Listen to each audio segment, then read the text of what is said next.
سلام دوستان خوبم. امروز میخوام یک منی کیک درست کنم، محلی و سنتی و پر از مغزیجات.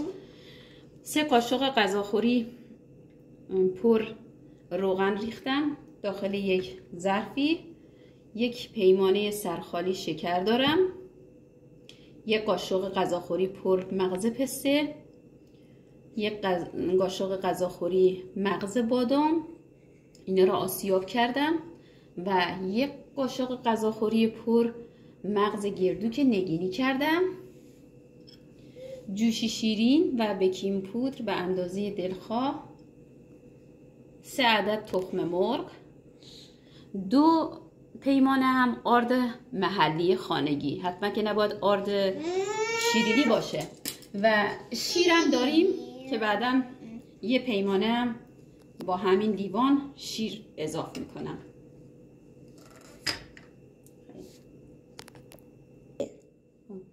حالا دوستان خوبم شکر و تخم مرغ رو با روغن مخلوط میکنیم، به هم میزنیم خوب.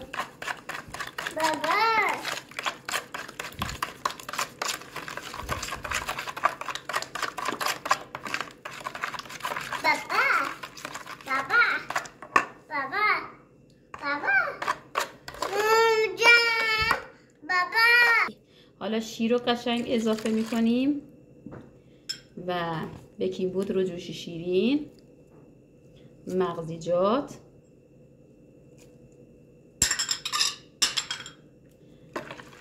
به هم میزنیم مخلوط بشه یه خورده.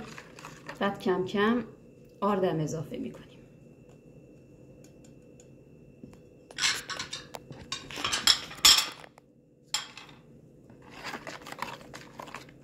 خوب به هم میزنیم تا مخلوط بشه.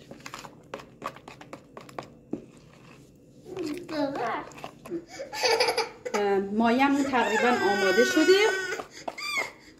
حالا می‌ریزیم داخل قابلمه، میذاریم روی اجاق تا کیکمون پخته بشه.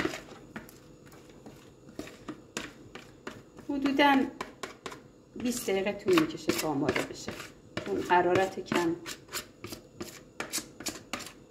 خوب مغز پخت بشه. برای بچه‌ها که میرن مدرسه برای خودشون تغذیه خوبیه. مادرها براشون درست کنن.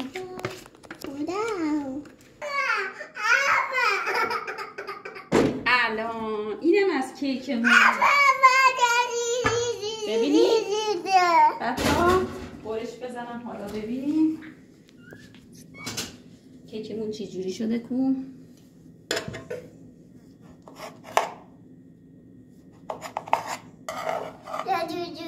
به به به، اینم کیکمون.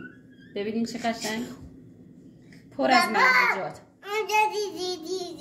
امیدوارم درست کنین، بخورین، لذتشو ببرین.